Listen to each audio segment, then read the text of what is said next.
type 4037. Thank you for coming, sincerely. This is great to see so many people here. We are going to start off with a Pledge of Allegiance. It's going to be led by George Ray, Councilmember Ray, and a thought or prayer by Councilmember Moss. Would you all please rise? I pledge allegiance to the flag of the United States of America and to the republic for which it stands, one nation under God, indivisible, with liberty and justice for all.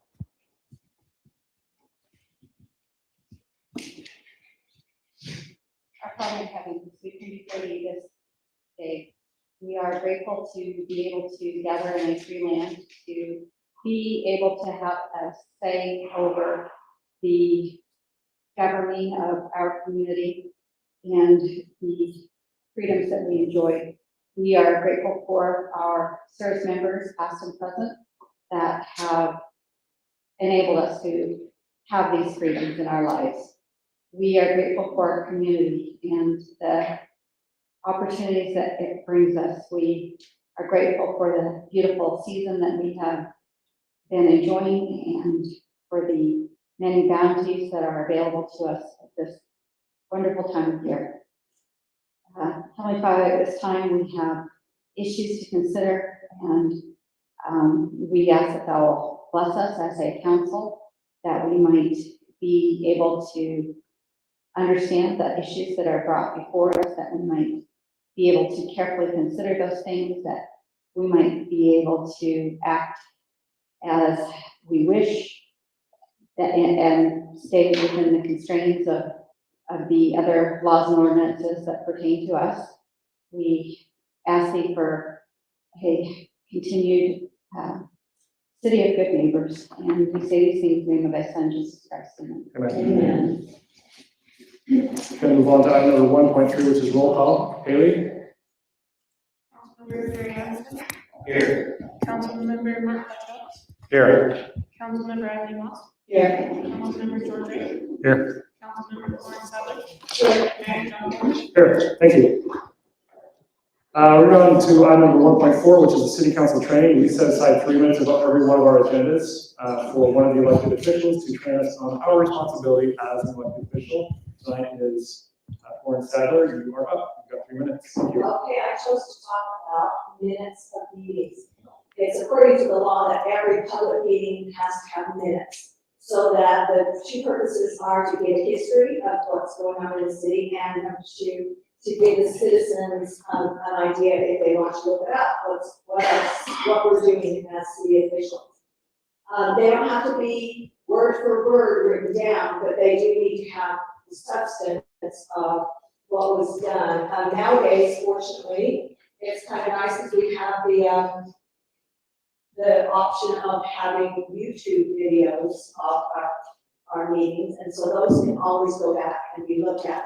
One of the ideas is that the minutes of the meetings have to be kept forever. And so you can go back years and years and check meetings if you want to. They're on the website.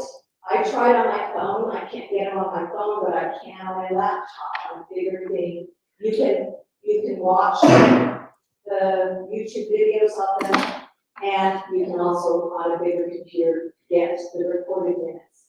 Haley is our deputy recorder, and so it's her job, and we appreciate the efforts she does to prepare those. There's 2 versions. There's the one that's just draft form, and we'll look at last meeting's draft form tonight, and then we're supposed to check that out, make sure we like it, that it looks accurate.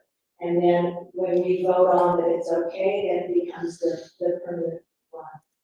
So every group of minutes has to have the date, the time, the place, who is there, and who was absent on the council, who took part, and the gist of what they said. Also, anything that any of us want to put on that was missing, if we think that it needed to be added, we can do that. Okay, so that's the idea, and as a council, we always want to make sure that we are accurate and doing things right. And that's it, thanks. Thank you, Lawrence. Appreciate that. I do have a reminder. Moving on to item number 2, which is declaration of conflict of interest. Does anyone have a conflict of interest they need to discuss this time? Seeing or hearing any, we're going to move on to item number 3, which is a public comment period. We put this on every one of our agendas to allow members of the public to present anything they would like to the city council. Do we have anyone that would like to present anything this evening? Seeing or hearing any, we're going to move on to items. I'm going to take the liberty to switch this next section up just slightly. Tomorrow's the last day of the semester, and I think I would like to allow the youth city council to go first, so they can get back and get their studies going. So I'm going to have the youth city council come up and present.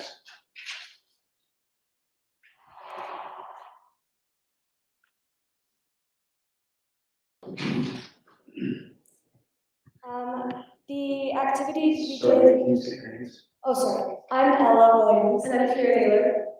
And the activity we did for the month of September had a very good turnout. We passed flyers about information on the storm drains to the people, and then we also cleaned the garbage by the sound barriers. Yeah. And then our next activity coming up, we're helping with an event. So there's a Fruit Heights resident named Abigail Homer, and her mother are putting on a Halloween walk. It's called the Fable Forest. You may have seen the little poster as you're driving in. So it's kind of like a Halloween walk for families. It's really family friendly. And we're kind of partnering with her to help with that. We're going to be actors and donation collectors and group organizers. It's at the Gateway Trail, and the entry fee is a non-perishable food item to be donated to the Bountiful Food Pantry. The dates are October 25th and 26th from 6 to 8 a.m. And if you need more information, you can always go see the posters that have been put up around Fruit Heights. And we'd love for everybody here to bring your families, bring your grandkids and your kids, and come celebrate Halloween. So that's what we've got going on. Great. Thank you, guys. Is there anything that we can help you with? No, I don't think so. Yeah, we're good. You're awesome. Thank you. Thank you. Can I echo that? Fable Forest is a fantastic idea. They're doing that this year in place of the trunk or treat that the Youth City Council have done over the years. Please get the word out. It's Fable Forest, so there's a whole bunch of vignettes. I think there's 18. How many vignettes are there? 9?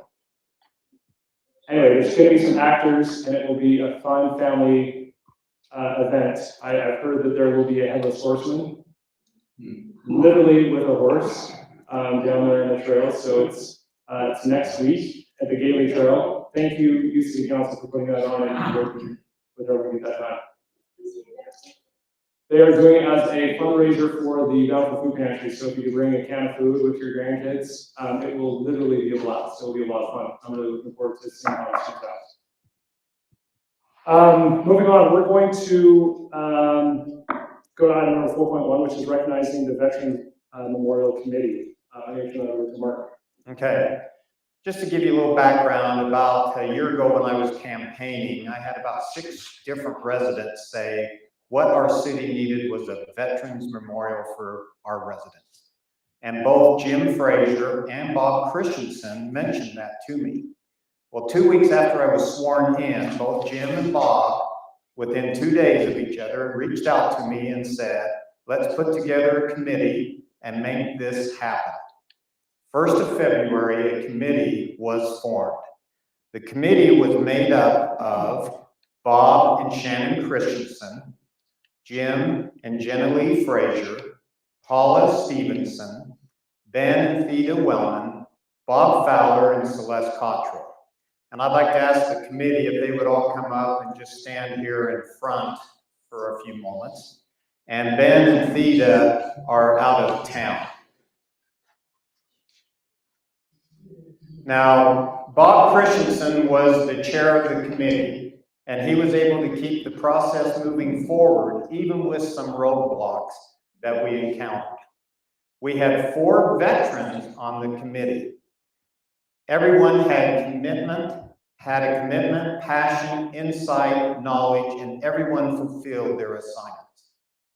The entire committee was truly engaged, and I thank you for that. I am not a veteran, and twice I brought up an idea or a thought, and you should have seen how the 4 veterans came after me. With their passion and their insight. And I am looking at things a little bit different now than I did 6 months ago. Bob Christensen also didn't have a name that would be on the memorial, but his commitment to our country and city made this worthwhile project happen. We collected 235 names that were collected, verified, and engraved on the stones. 7 names are currently serving in the military. We have collected another 35 names that will be engraved on the blank stone during the next month. We collected donations of a little over $20,000 from residents and businesses. However, and this is the sales guy in me, we could still use some donations because we want to finish it up right and we want to add some additional lighting just to make sure that the stones really jump out. When the stones were installed and on Founders Day with the flag ceremony, there were many residents with tears and goosebumps and a lot of emotions. I have seen residents here taking pictures with their children and grandchildren. Parents FaceTiming with their son, who is currently serving in the Army, pointing at his name. I have seen widows touching their husbands' names along with a few tears. This has helped unite our city. On November 11th, Veterans Day at 9 a.m., we will hold a dedication for the Fruit Heights City Veterans Memorial and would encourage residents to attend. The office staff and public works employees were very helpful and supportive every step of the way. And I want to truly now thank the committee, office staff, public works team for making this happen and for the success that it has been, and for the feeling that we have of patriotism and for those that have served our country. And I would ask everybody to give a round of applause and show your appreciation for the committee and our office.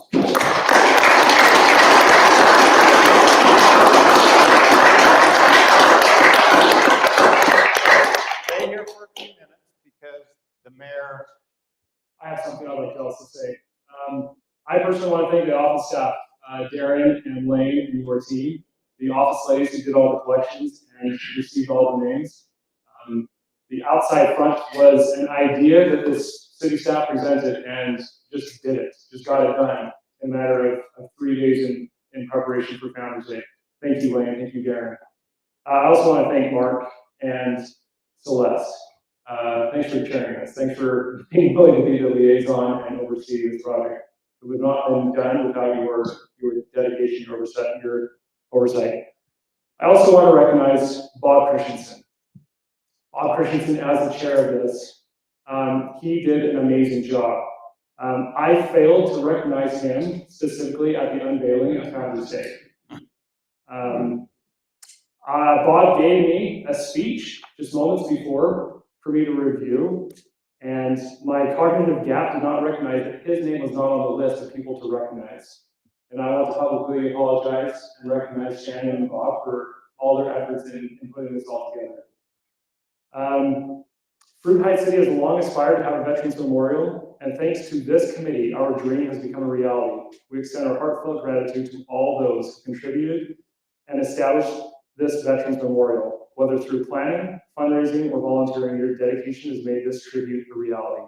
You have brought our community together, and this legacy of honoring those who have served this country will now live on forever. Thank you so much, the Veterans Committee, for putting this together, for raising $20,000+ to make this truly a reality. Thank you so much.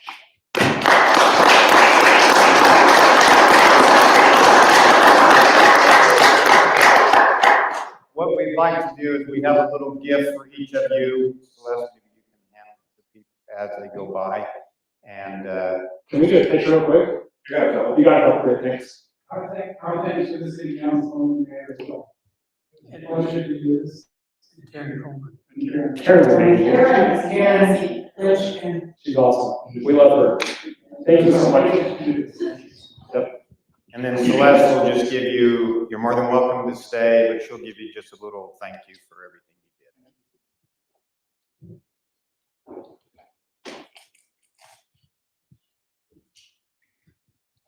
Chuck, we love you too. Thanks for getting home safely from the hospital. Thank you. Good for you now.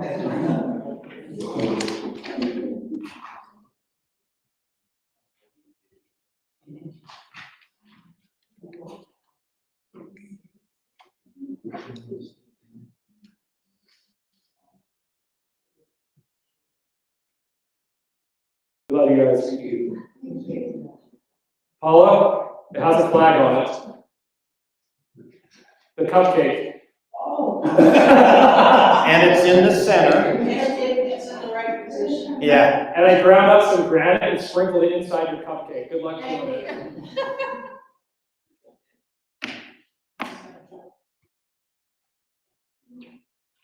We're going to move on to item number 4.3 with the sheriff's report.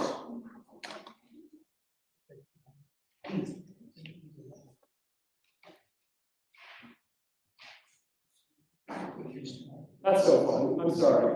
Like, she'll recognize that. That is awesome. I love it.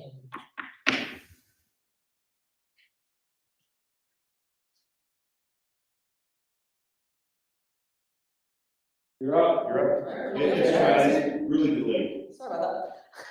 Hi, my name is Elizabeth Pinto. I'm the investigative analyst with the Davis County Sheriff's Office. I'm here to share the quarterly report from our interactions with Fruit Heights. So, per the request of Fruit Heights, we're very happy to be providing some comparative statistics for you all. Here the, in case we can't read, that size of that font is just so small, I apologize. The blue is the 3-year average, that's an average from 2021 through 2023.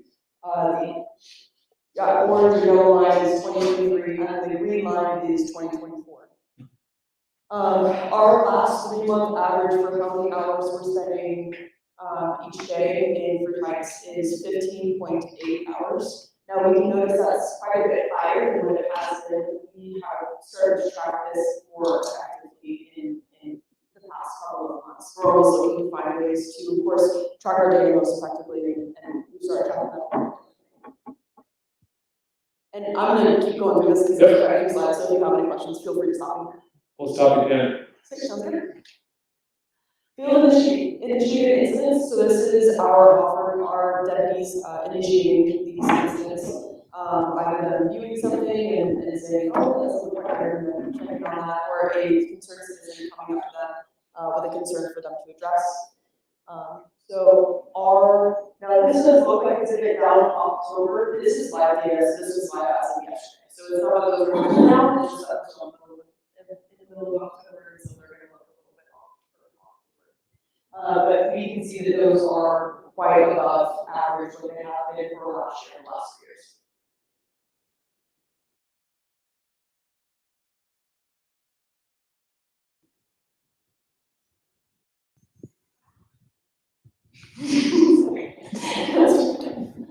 And then dispatch incidents, again, I'm not going to confuse it sometimes, but it's going to go under this group. But we're about on track for dispatch incidents.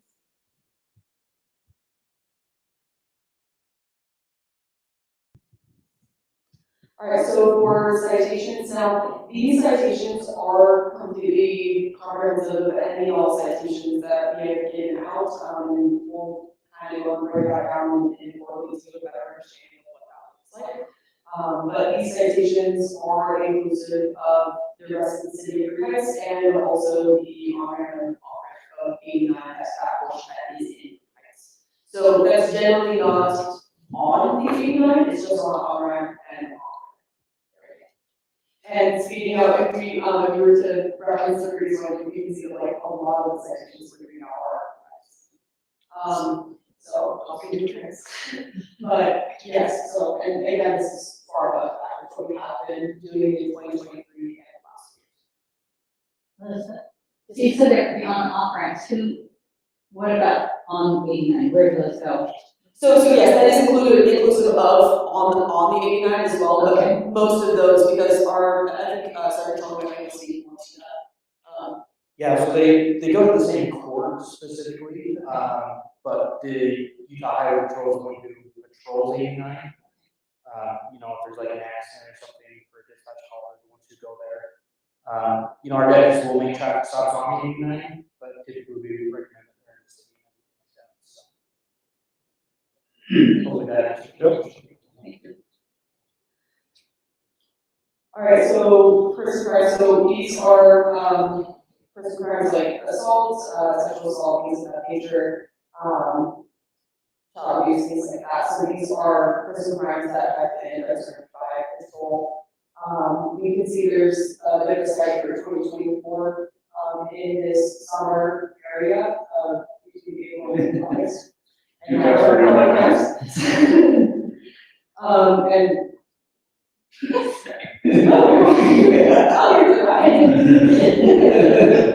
Oh, yeah, so there's a little bit of a. There's a spike.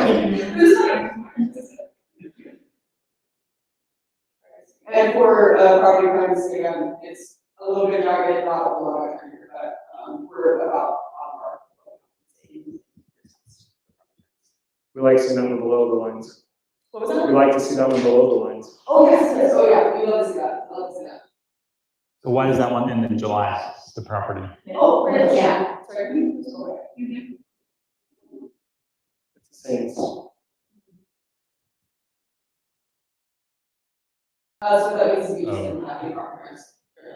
Okay. You didn't have any. We didn't have any that were observed by patrol, so, so that could be like maybe a call is dispatched for a property crime per se, but a patrol officer shows up and says, I don't think I've seen crime, there's no crime. So these are confirmed, like, crimes that happen. We love seeing that one. We love seeing that, it's very nice. And if we go down to society, society crimes are pretty fewer and further between. Society crimes are things like graffiti, drugs, things of that nature, where the victim of that crime will be society. Right? We don't keep a very consistent and these little dots right here. That just means that, for example, 2023 we had looks like 2 society crimes in February 2023, and we start back up at 1 society crime in April of 2023. So we shouldn't have any March and we have any January.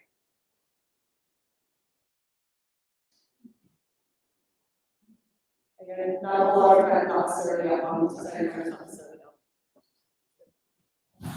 So moving on to the patrol quarterly statistics. So these, so this past quarter, we were in July 1st to September 30th of 2024.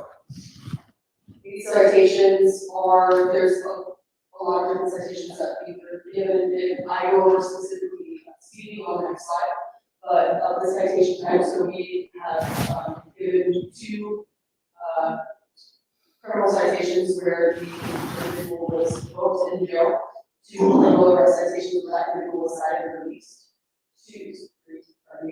2 basic tickets, 178 moving violations. This could be we didn't stop at stop signs, this could be we're speeding, things of that nature. Non-moving violations, that means that maybe our registration is expired, something like that. Break warnings for a total of 337 citations.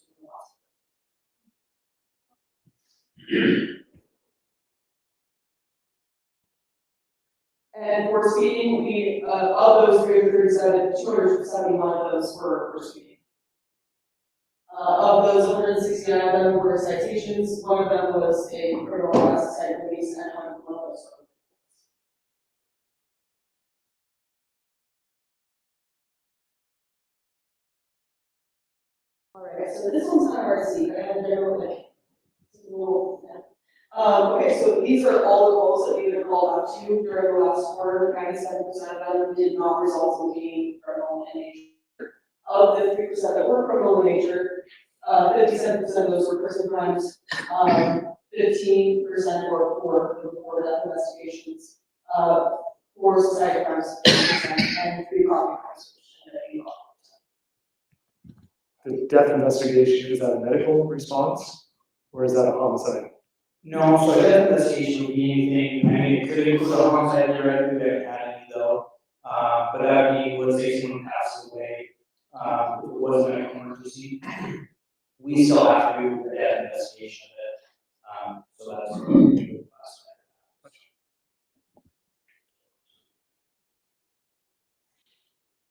I'm so sorry, is this an investigation? Okay. I mean, so, these would be the same charges, but for, investigations, these are person crimes. Again, you have the 3-year average in blue, the 2023 in yellow, and the 2024 in green. Again, not all of the trends here, but we, of course, have that same strength, right, in 2024 investigations.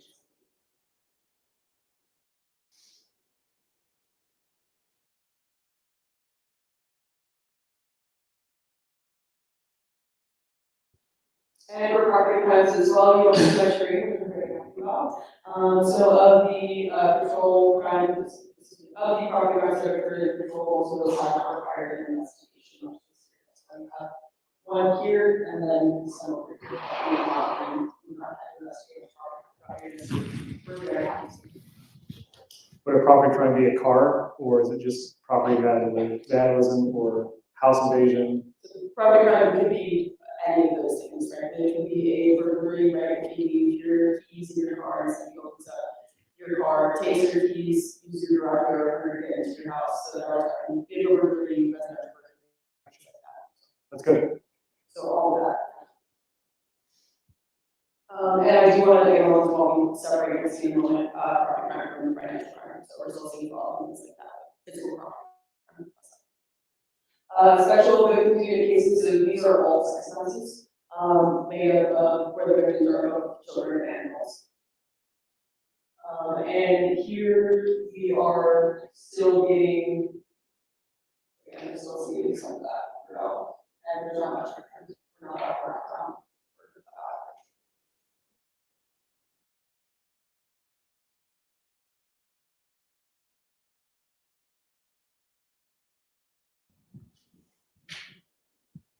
Financial crimes, again, we're pretty down on financial crimes.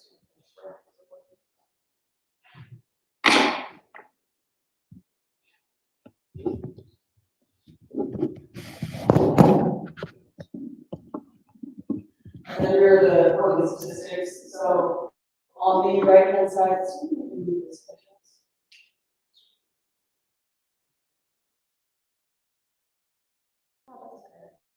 so we had 21 new cases from last quarter. They took about 49 hours worth.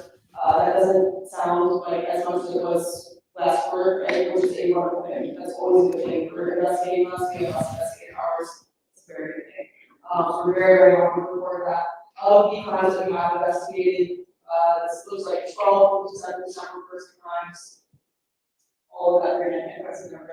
There's a special victims unit, 1 death investigation, 1 financial crime, and 1 property crime. And over on the right hand side here, we can see exactly what those person crimes were, the special victims unit cases were. So we have our most common were 6 child abuse reports and 2 harassment communications. Victim services, so I was unable to gather comparative statistics for our victim services. We are currently for the last 2 years. I was doing comparative statistics based on the average of the last 3 years, which is considered best practice and most statistically significant to produce. I was unable to produce that for victim services because a lot of data there. So I'm sure we'll be out for last quarter. So individuals served, this I think I apologize, there should be some text in that. But services provided, we had information, 60 information referrals, 37 personal advocacy and accompaniment. So that's like accompaniment to, technical report and things like that. So that they're non-technical report. Emotional support and safety services, that represents 30 military, criminal justice system and advocacy services for a total of 246 services provided. So individuals served, we've had 17 new individuals for the last 3 months, with 10 from the previous quarter, looking at a total of 27 individuals served. And our last slide is just going to be going over, if you have some hours served prior to that. This just reviews what type of crimes the victims were victims of. With the most common things, adult sexual abuse of children, and I think this is also child sex abuse. Now, this number is very high because of a case that came out where many adults came forward at one time reporting that they were sexually abused as children. So not all of these, of course, occurred in the last 3 months. Those occurred very long ago, or recently reported calls. And that's still 12 within the city. That's correct. Wow. Yes. And this other one, I believe this is also child sex abuse. What is it? Child sexual abuse, and then child physical abuse.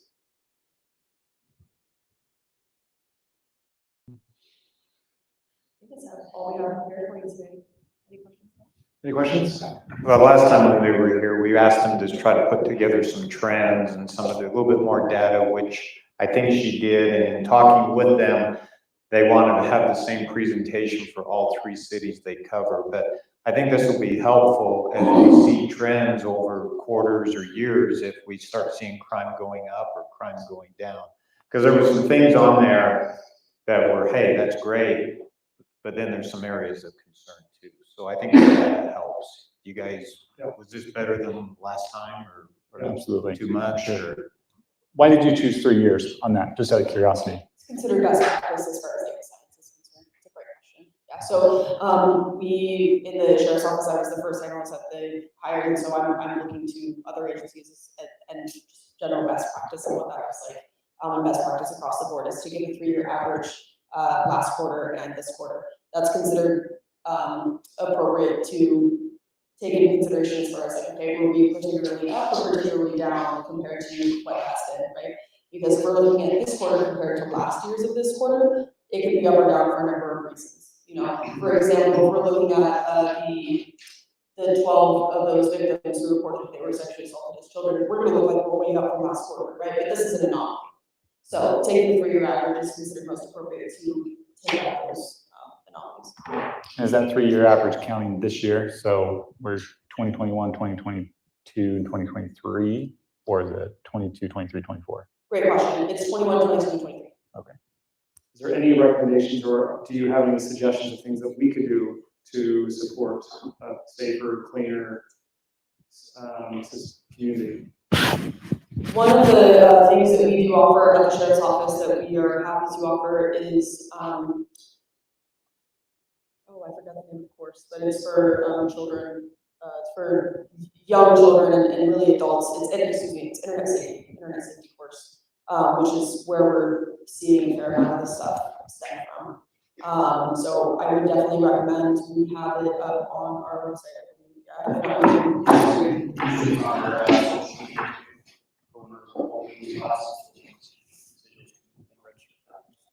We try to hold them at public areas like libraries and things like that, but if we get enough people, I'm happy to see to our PIO and see if we might be able to host one here.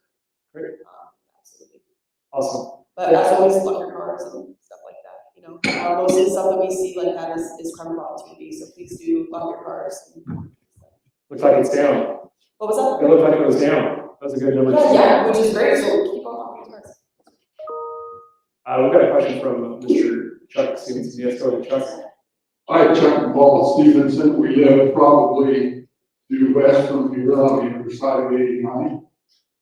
When we moved to Fruit Heights 19 years ago, there used to be a sign or signs that talked about prohibiting engine brakes on trucks. And at some point in time, that has disappeared. And with the new and improved US 89 Raceway, those trucks pop those J brakes all night long. I don't know who has overall responsibility. I assume the share between the sheriff. This is Highway Patrol. This is something we've been working on with the state of Utah for quite some time. We're going to continue that conversation, but it doesn't have to do with. Okay, sir. Thank you. Thank you. Could I get you to talk just a little bit about the issue with e-bikes? And then So parks. the council can understand what's going on. Josh, you want to take that or something? They're e-motorcycles. That is a huge concern. They're e-motorcycles and the kids aren't wearing helmets. No, the kids aren't wearing helmets. It's an education thing that e-bikes and e-motorcycles and the different type of brands and models and stuff they have out there and how they brand them, how they label them and all that stuff. This is an example of when technology outpaces laws and rules and stuff like that. So a lot of these companies are staying privy to what the laws are, what the restrictions are, and they're finding ways to circumvent those restrictions so that they can sell a lot of those things, a lot of those e-bikes and motorcycles. E-bikes are pretty clearly outlined and defined in statute on where they can be ridden. There's 3 classifications levels on which dictate where they're allowed to go. E-motorcycles, e-dirt bikes, those are the ones that are not very clearly defined in statute. There is legislation in place, might be in an upcoming session or something that's going to go into effect that I tried to research and struggle to find clarification on it. But there is legislation, there is something on Capitol Hill to start addressing those vehicles. We are trying to enforce them the best we can when we find an actual violation that occurs, something that's a clear violation, and we can charge it, cite it, educate people on it. There are some violations where ultimately it does come down to the court and the prosecutor's interpretation of the law, whether they're going to prosecute it and convict someone of it. So that we have had situations where we stop someone based off the deputy's interpretation of the statute and the law, issued a citation, that's gone to court, the court has read it. Either the violator has had a good attorney, or the prosecutor wasn't up on what the statute was, or they didn't read it the same way we did, and either the case gets thrown out, gets dismissed, something like that. So it is something that we're actively looking at. It's a frustration all the deputies have.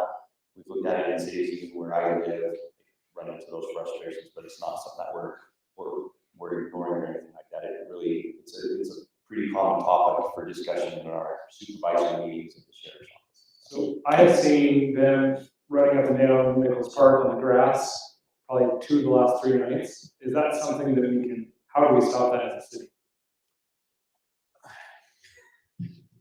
Posting it. One of the suggestions we had with Nichols Park on the park and down in the hollow is making a very clear city ordinance that restricts it altogether. And I would suggest if you're going to restrict it, you restrict the e-bikes. That's where some of these companies are trying to circumvent the rules, is somehow getting their e-dirt bikes and motorcycles to fall into the classification of an e-bike. And those e-bikes are allowed on certain trails.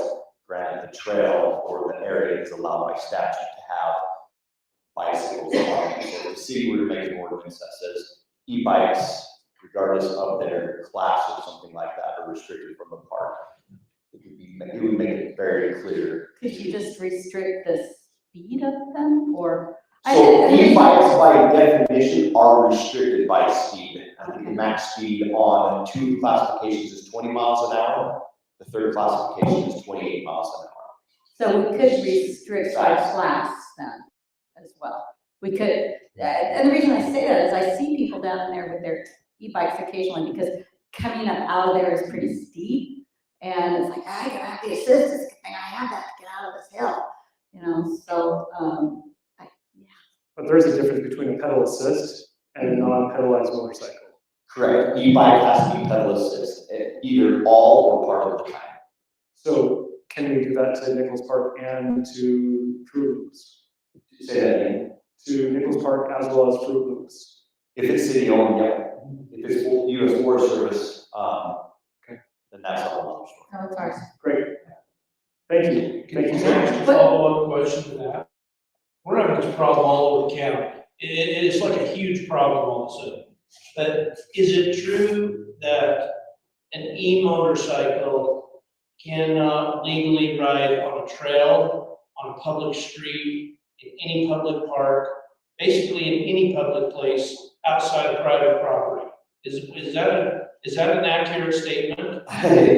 I would say from my interpretation of it, yeah, that's one of those areas that sometimes the courts are struggling to clearly interpret, because one of the complications with interpreting it is a lot of the statute that govern motorcycles is based off of a combustion engine, not an electronic engine.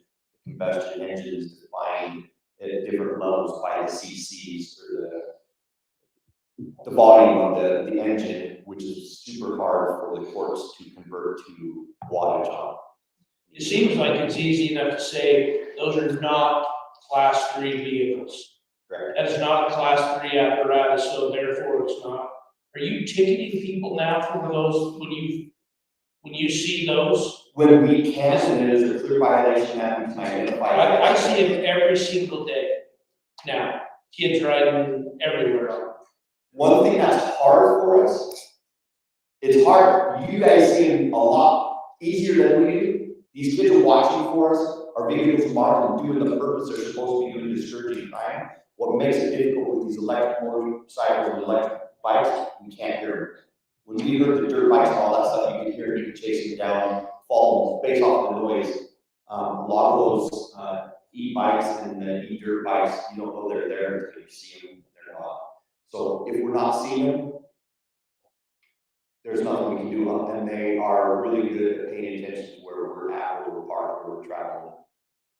How do we, as a city, is there anything we can do to educate people as to what they shouldn't be doing? Because I think at this point, some people just don't, I mean, the kids have, I mean, I've seen a 5-year-old kid with an e-motorcycle Yeah, so. and no helmet and going faster than speed limit. Yeah, so I spoke with Aaron last week about this. I was gonna talk to her POI and see if she has anything we can already send out on social media. Yeah. But if not, we're gonna create a form basically that outlines basically the do's and don'ts and to educate individuals, what classes are what, where they're allowed, and like that.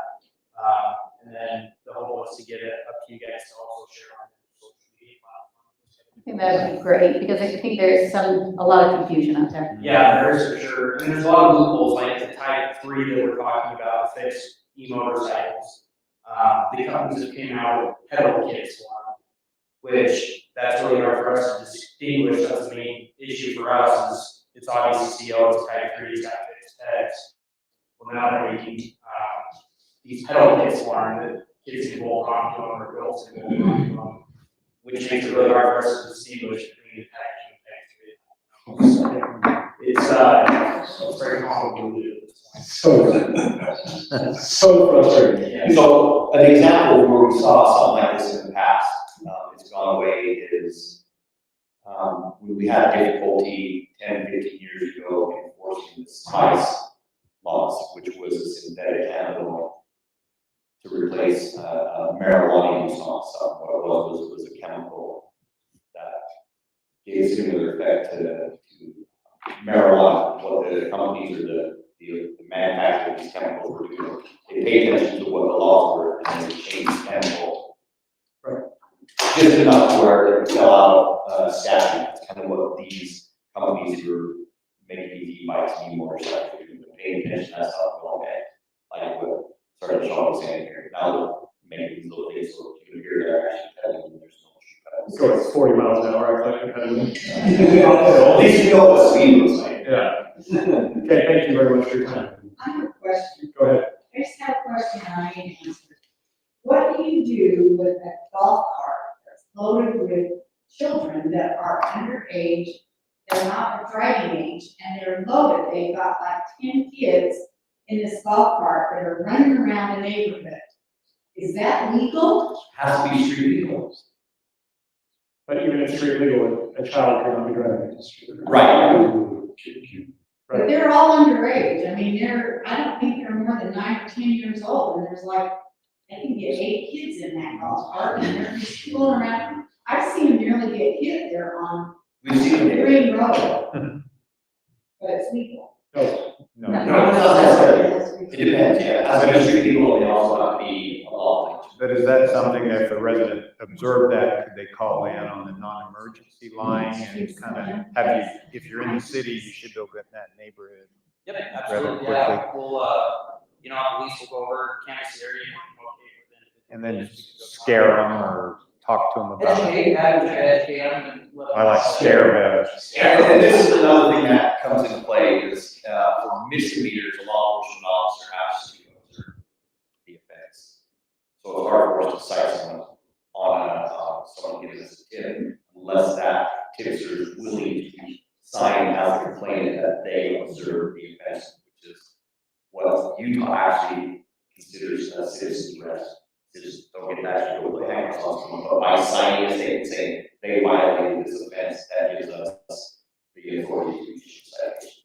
Yeah, and we appreciate, it seems to be a lot more focal if you guys being in the city. In fact, the city office has had a couple of phone calls complaining that you're here too much. And it's probably because you gave somebody a citation. But I noticed in the last, this year, we've seen a lot more activity driving the streets. And so we just really appreciate everything that you're doing and providing us with these quarterly updates. Thank you. Thanks, Elizabeth. Councilor Roberts, for the most part, we're happy with the record. It sounded like you did have a couple of concerns. I don't know if there's something to address that or if you'd like to. We can just talk, but yeah, I think it was, I like the trends and I liked a little bit more of the data with the information. Because I'm always shocked when I see child abuse or pornography with the child here in Fruit Heights. It blows me away. So we just want to stay on top of that so we can try to control it. Thank you. Awesome. We're going to move on to item number 4.4, which is an update on the landslide of the 6th road. Terry Smith. Terry, you're up. Second statement.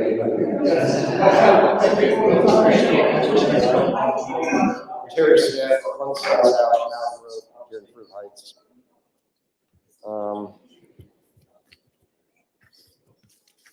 Let's see.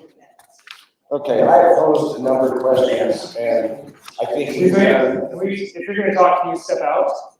We're going to keep moving on with the agenda. in the last meeting, I posed a number of questions, and Darren was kind enough to try to answer them.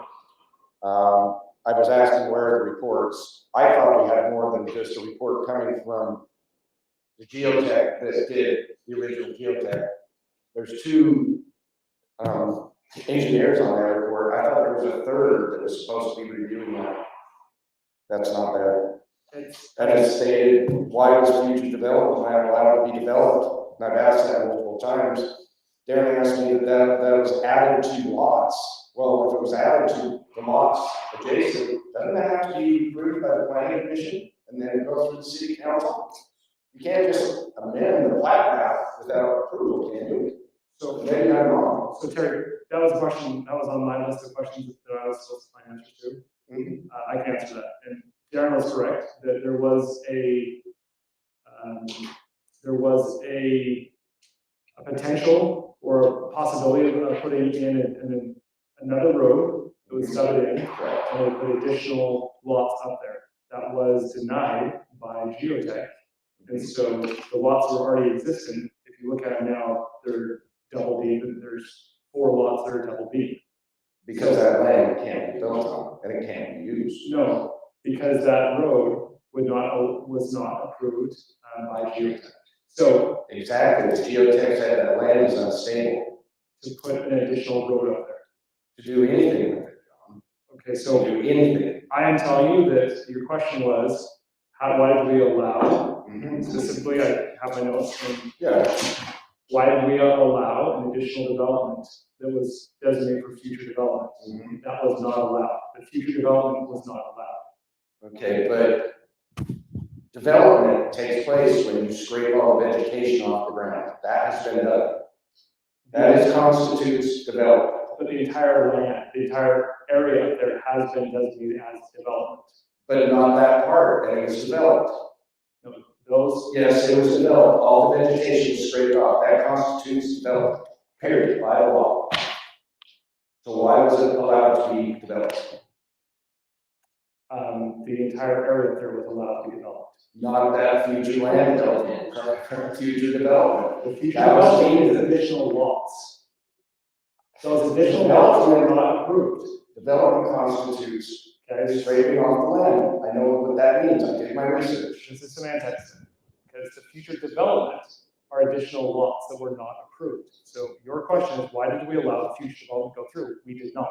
I did not say, why did the future development, why was future development land allowed to be developed? It was developed because all vegetation is scraped off. Okay. That it was allowed to be developed. It shouldn't have been touched. That land was deemed by the geotech report, by CMT, that it could not be developed. No road, no nothing, and yet the city allowed it to be developed into a lot, because now that land has been taken all the vegetation off, and now it's connected to another lot. It's been developed. Period. Okay. Well, it's not my opinion, that's how the law is. You don't touch a piece of ground. If you touch it and start even taking the vegetation off, that constitutes development. Okay. Well, that's what it is. Darren asked my next question. The home's being built, with geotech's being done. He confirmed in writing that it has been done.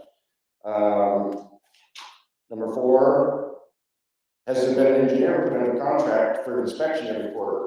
Darren wasn't aware, but that's per the development agreement. It should be in, and it should be in writing to the city. If it's not, we're in violation of the development agreement. Period. Again, another violation of the development agreement. I have a county.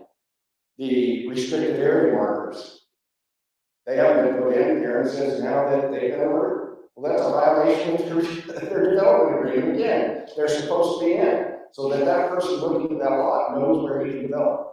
They're not in. Violation. Why are they shut down? Again.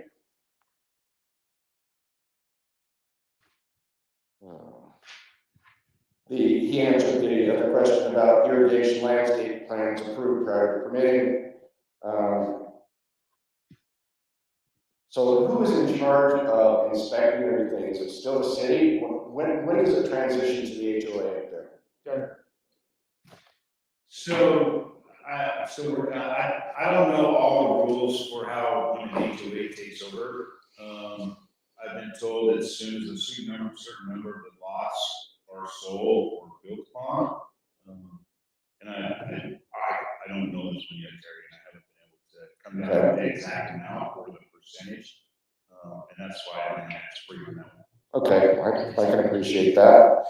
The SWEP plan, I mean, we're looking, my understanding is the SWEP's not complete until the last home's in. Who's going to monitor that? Is that the engineer that's supposed to be under contract? That's not under contract, or we don't know it's under contract? I mean, who knows? Who's in charge? Does anybody know?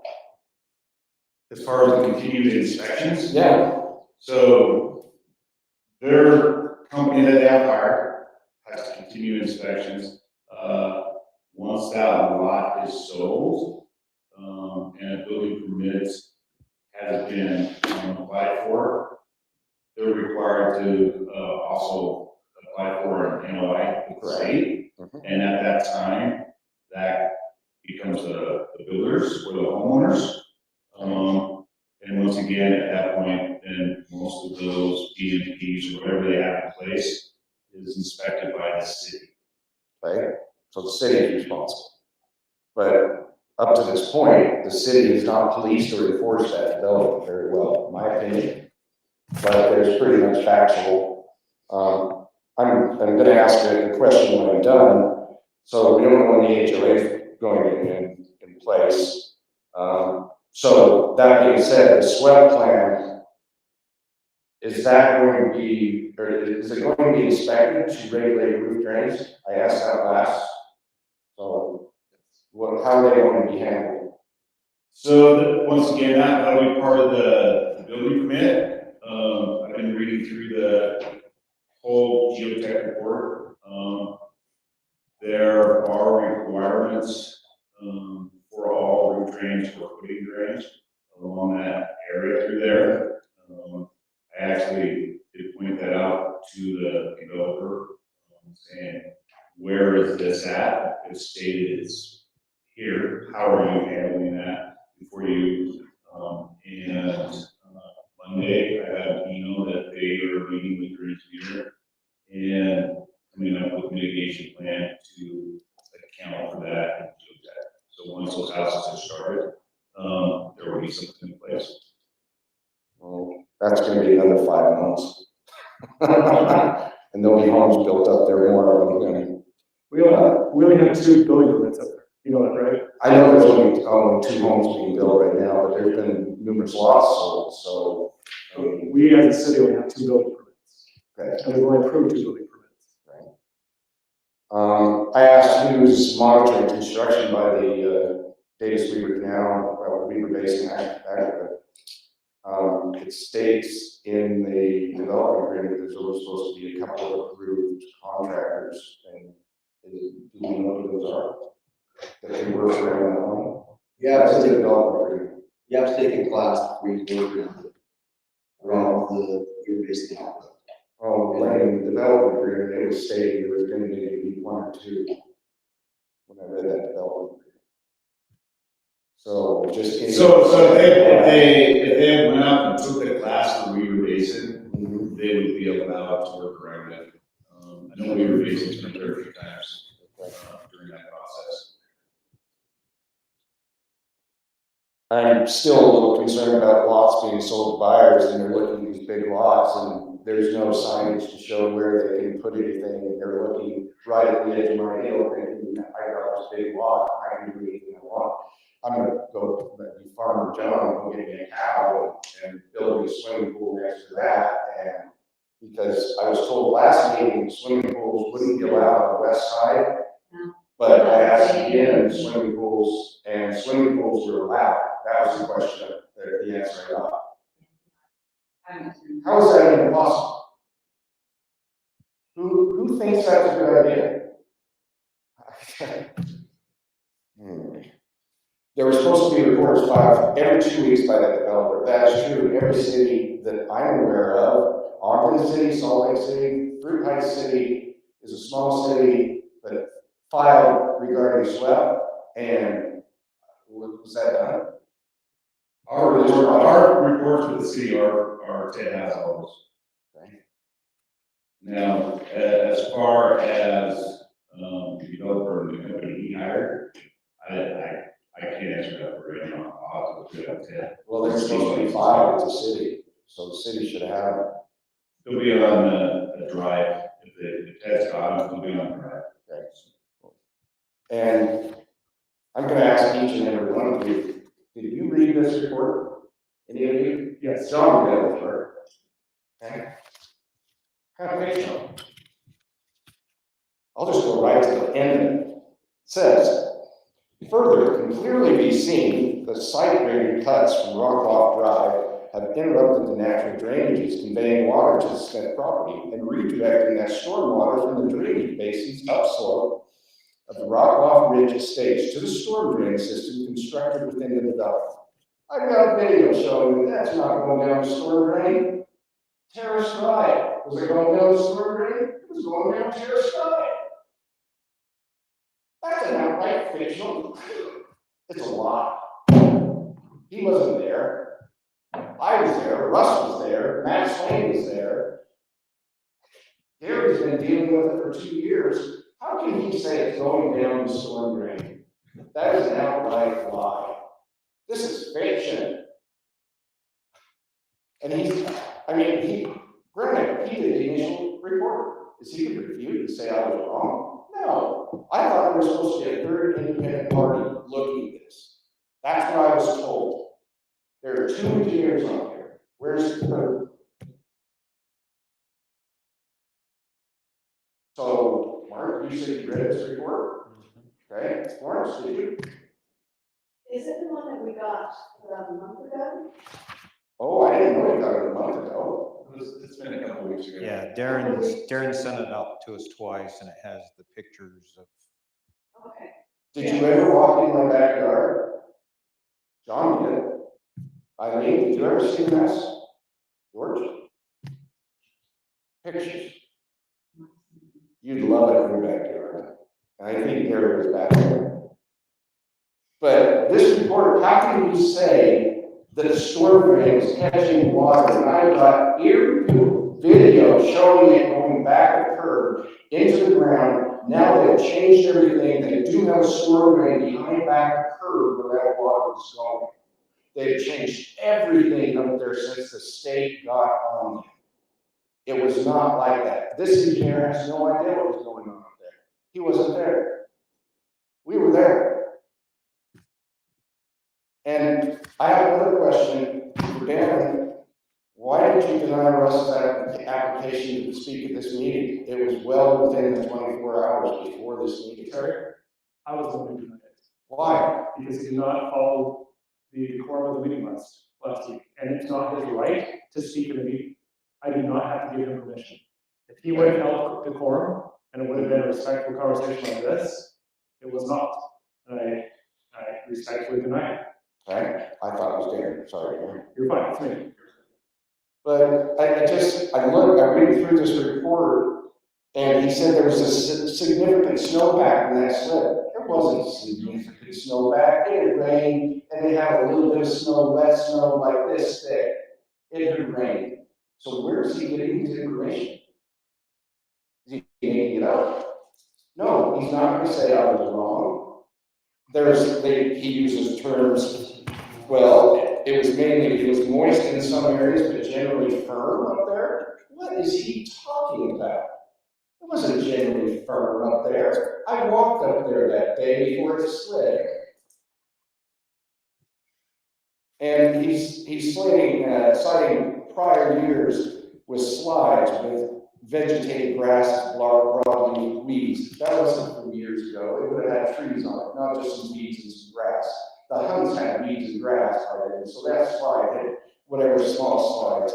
He cited soil piping. Yes, that was noted in the geotech. I read it. And it said, again, to reiterate what the geotech said, if saturation of the ground is allowed, slope failure is going to happen. And that's what happened. But for him to say that the storm drain was catching the water, have you seen the video? I was there in person. It was behind curb going into the ground. So how, it wasn't going in the storm drain, the maps were plugged. It couldn't get into the storm drain. So what is this horse, you know what? Oh, How can you believe this? we have given that report to our geotech.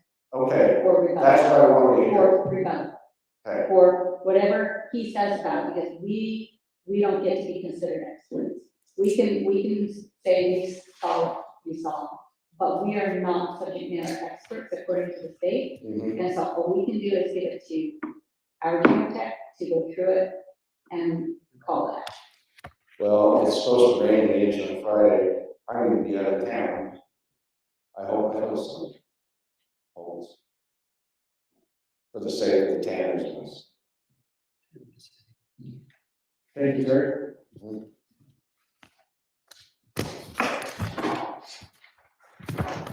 Moving on to the discussion, item number 1.5. Darren, if you'd like to add to that? 5.1, sorry. The letter that we received is into our geotech. I talked to him yesterday to see where he's at. He's been on a couple rock sites down in southern Utah, and he's been working on it as he's been down there. He's hoping that he'll have something hopefully this week or next week. And that's all I can tell you. Have we been able to share any video or photographic evidence with our geotech to help him in his analysis? So, when this last one happened, I had to come up and walk the whole area. Okay. He was in the backyard, the whole area.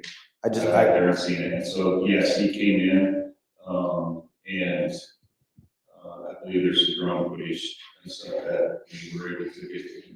I just feel very strongly that the more information he has, the better, better recommendation he can give. Matt has full Google Drive that I'm sure you can share. It has all of the documentation that's been shared. Yeah, I would just like to, if we can share that with him, it's just gonna help everybody. Jones and Associates came and took drone footage of the whole slide. But it's also helpful to see the footage of while it's happening. I think we have a lot of, and I think we have a lot of data. So, or access to a lot of data. I think it's helpful to see. Pretty confident Tim has access and has seen that. Okay, good. And he's the one who's representing the city and is going to rebut. Right, yeah, just the more information you give, the better. Excellent. Moving on to item number 5.2, which is culinary water rates for January 2025 and consolidated fee schedule. Sharon, do you want to run with that? So, myself and the staff has been working on the water rates and also with the consolidated fee schedule for this time. Some of the red is just examples, and as stated, other parts of the red are areas where things have been changed throughout the consolidated fee schedule. There hasn't been a lot of changes. The biggest changes was with the stormwater violations and still along with the SWIP. But the new law that the state has enacted as of January 1 will be nice for violation costs, fines. So we can't find. So we wouldn't be able to fine them.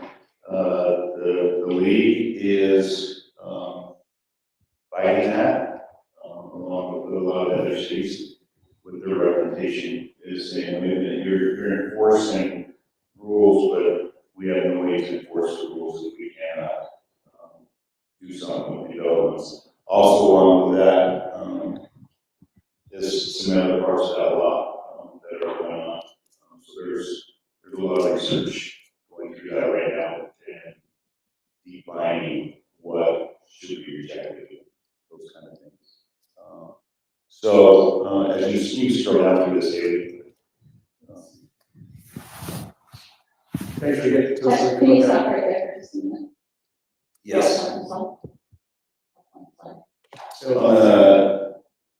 Just that one page. Take a second. Oh. We have charged $10 for fence permit, hoping to get some compliance. Do people really come in and get that permit? Or is that just an exercise in utility? There are individuals that do come in and get the permit and go through that process. Most of the time, I will tell you, it's probably no, they don't. It's more some of the new homes. They want to know what kind of things they can put in and those kind of things. Can they put it up on a 3-foot and then put a 6-foot fence on top of it? So those are really the ones that are coming in with the permit for that. Most homeowners. Is that something that's still worthwhile having there? On some ideas, I like it for the fact that if people are putting it in and it's not within the city standards, it's something that we can say, hey, this isn't going to work because of this, and fix it. So I do think it is still worth a little bit to make sure it's happening right. Okay, thank you. Is that did you just need to replace the fence as well? No, I just use it as a brand new fence in areas.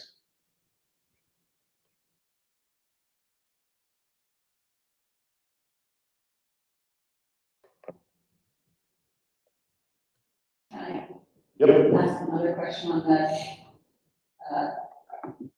stormwater? I had suggested maybe, asking our engineer to go through that ERU thing, because we charge the same amount, and yet when you have a 20,000 square foot home paying the same exact amount with their, 8-foot driveway, going into a home that is taking up a half an acre, that's a significant impact to our stormwater, much more so than was anticipated when we did our original hearings. So, we actually are going to go through and, do a storm fee study, along with transportation. We're putting all that information together right now. We had the company come in that drove our roads, and video them and done all the measurements and stuff like that. They're in the process of putting that information together, and then we'll get that together with the engineer, and we'll start that process. So that is coming up.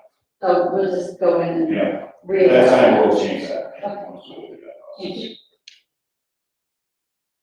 So a little bit under the highlighted there, I don't know if you've seen, I underlined a couple things, there's a couple things that, were added to the building permits. One of them is if the individual doesn't get a final, we can go through and get the money for that to make sure they get the final on our own. The other part of that is, the city does have an account, that has money in it from individuals that have never had a final on their home. And so that deposit is still sitting there. That home may have been sold 2 or 3 times now. And it's probably ones that are from the 1980s. Yeah, a lot of them are older ones. And so, I'm actually working through to see how we have to do. So we're gonna have to return that money, to the original individual, or if there was no final or they didn't complete items, then that guarantee fee can, the city can't take those. So we're going through that research right now, all that documentation years ago, and trying to clean up that account best we can. And so part of that is we want to make sure we put wording, in the building permit as they go through it. If they have violations, if they have those things, they will be charged through the building permit. And if their fees or guarantee fee or their storm drain fee reaches a certain point, that they'll have to replenish that from the building. This is one way that the city can hold builders accountable for some of the things they have. And so that's the reason for that documentation. And then also along with that, there's times that builders don't want to fix one last thing, and they get their optimization, they need to fix this, and then they disappear and everything's finished. Those are also some of the guarantee fees you still have. They have to request this, and we increase the amount, so that's something that they would want to request, not just always. Good. So on that landscape fee, moving on, that is only for those properties that are required to have. So the landscaping fee goes along with any property that falls into the sleds and that ordinance. I wonder if maybe we could add that wording to it so that it's not just a general thing for people who don't follow Yeah, it. I know that too. So, Thank you.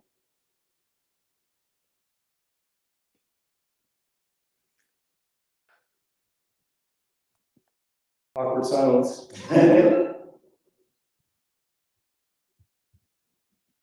Just some things that didn't have weren't there, for some of the things, so those are just now matching up with other things, about the business license portion.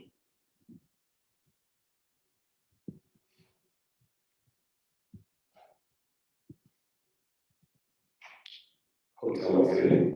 Much like that. Do any of the city council members have questions about it? As we're going down through here, if you have a spot, let me know. I thought it was very good information. I mean, I had no clue there was that many fees and charges before I got into here, so. Well, the best part about it, it's, you don't have to go through every ordinance to pull every one of these. Yeah, out. it's all right here in All one- on the consolidated one page. thing. Keep going, Anthony.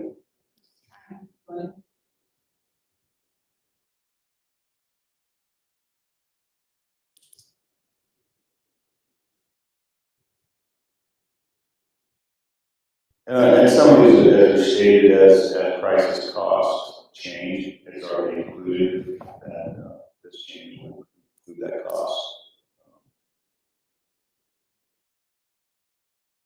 I have some questions under this stormwater. Okay, then the stormwater one. So you changed things or put some things in there, which is great. My question is, I feel like there's a difference between the development that's 25 lots versus a development that's 3 lots. And I wonder if there should be something more based on the acreage involved. So there is, as you go out through the planning, into the zoning part, there's different costs there depending on the acreage, how big it is. Right.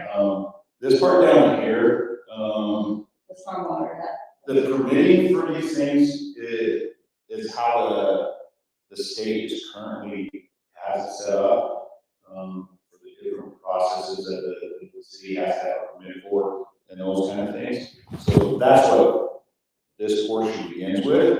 And this is the part that the developers and the home builders have really thought about. It is this part here, and this is the part they want to get completely removed from a city to do this portion. So one of the things in the policy or from the EPA is you need to state and this violations.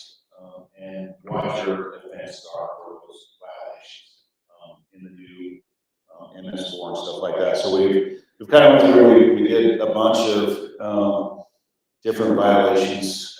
We've looked at a lot of different cities in their sleds areas where they have sensitive lands and came along with a lot of the same requirements that they're using.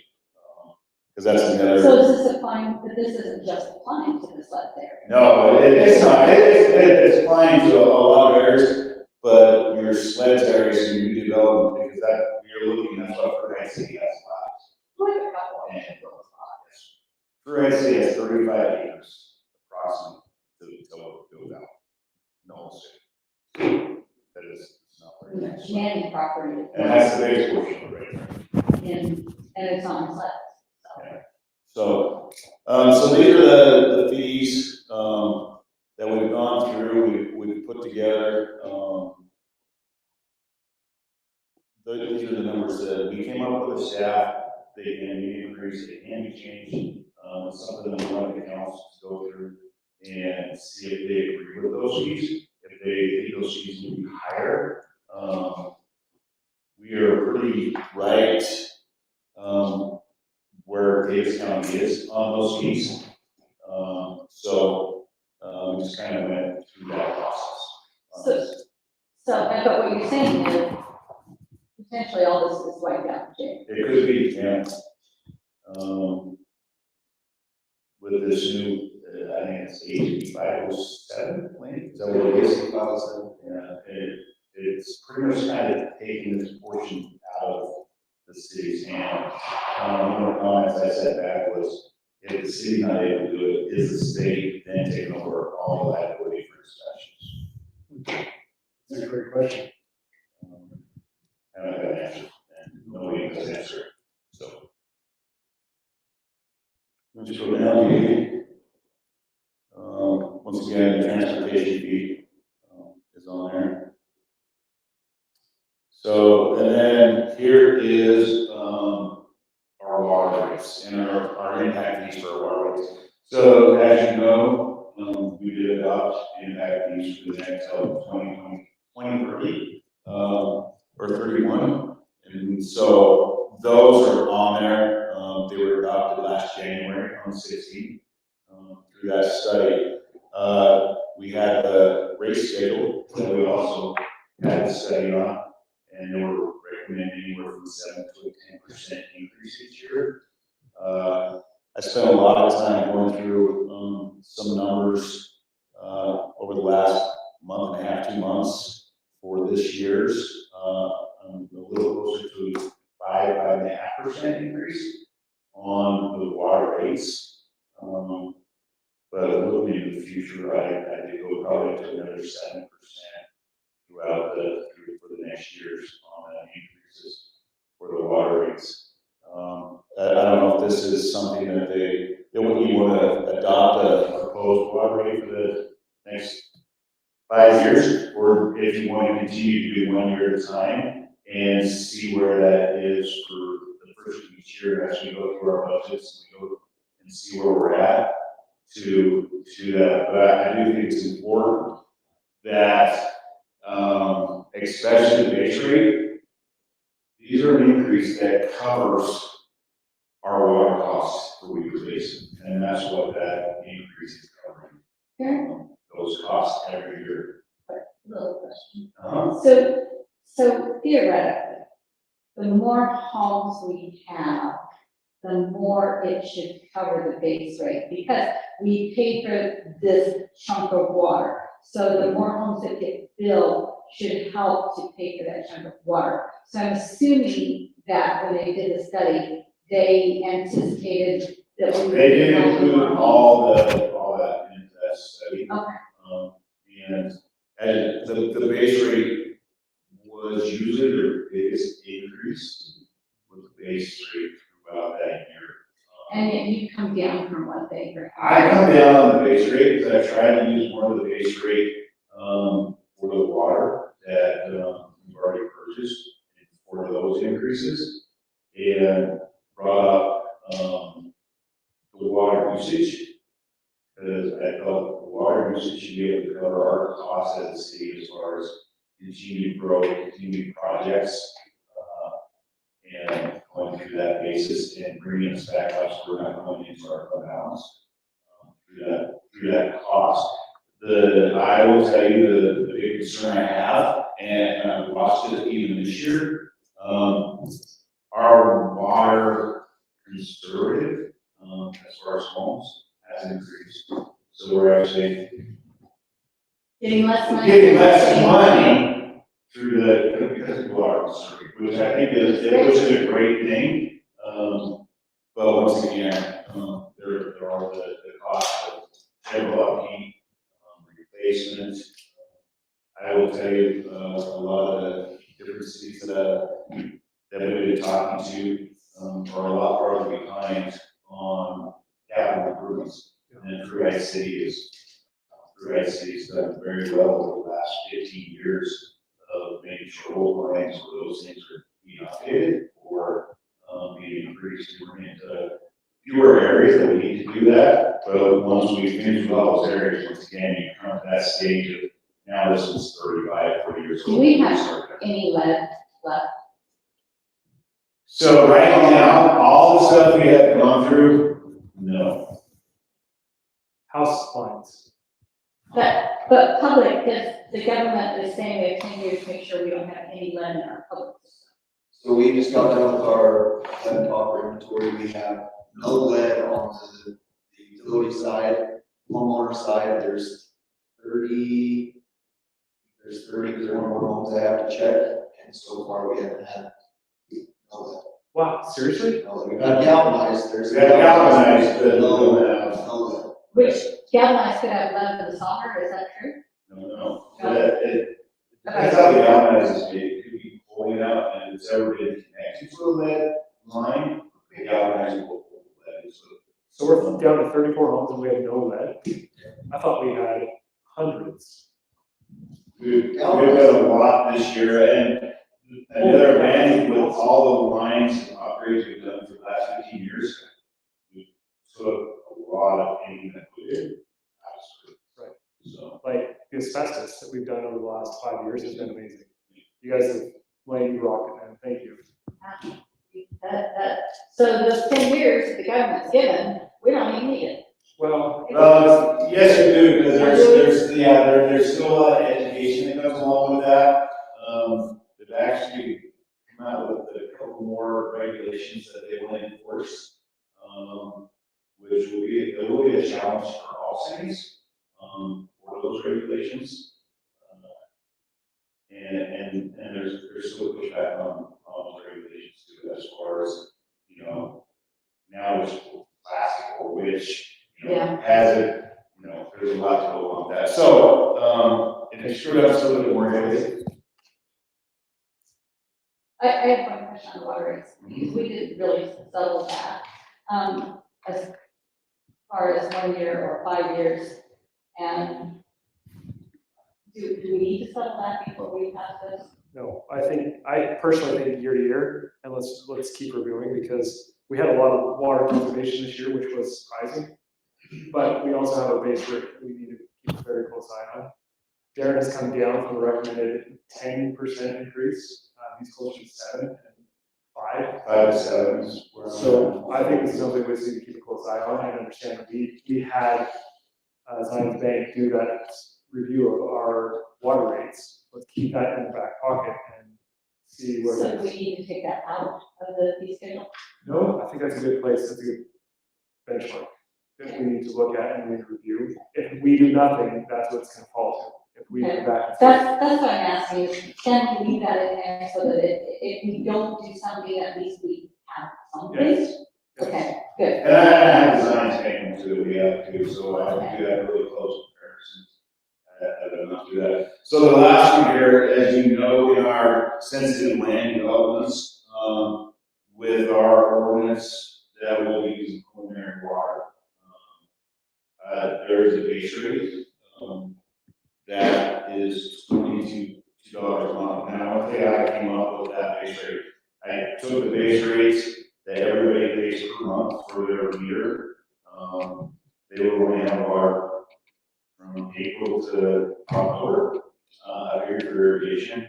So I divided it into 7 months over 12 months. So that's why it's a little bit less there, as far as that portion of it. But I did not change the water usage, for the rates. That would stay the same as everybody else using water in their home. It would be that same rate to use that water in their outdoors.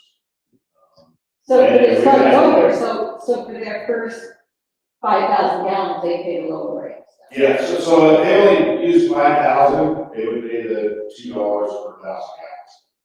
If they're up to 50,000 gallons, they're gonna pay $2 for the first 5. They're gonna pay this for the next, and do the rate and bring that up. And part of that is the state is requiring you to show what people are using, and that's why we put 2 meters up there. So we could show what people were using outside, compared to everything else. I don't know if the council agrees with the way I set up the base rate, but I did it for 7 months and then I did it by 12 because they would use it. I pay for it. What if you have someone that says I'm not going to use it? Then they would pay the base rate, you know? They would still pay. They would still pay the base rate. Okay. It's pretty close to what we do for the district. They're just over $20 a month is what their cost is for what they're getting. We do have meters in there now, so if there becomes that point where the state is saying now you're required to meter and charge for the water, we have that option, but we can't keep track of water. So I would look for direction from the council. Not tonight, but as you go through this and you have questions, this is something we want to look to do the water rates the first year. And start that savings for that next year for the big increase we need to do. So can I ask the council to please review this? If you have questions, please bring them up. We're going to put it on the agenda one more time for the end of the year. But this is something we need to be pretty close, pretty familiar with. I like it. It's all in one place. we'll see what's gonna happen in January with the legislature, but please review it. This is on you guys. All right, any questions, please call me. Thank you, Darren. Moving on to item number 5.3, Lane. Thanks, man.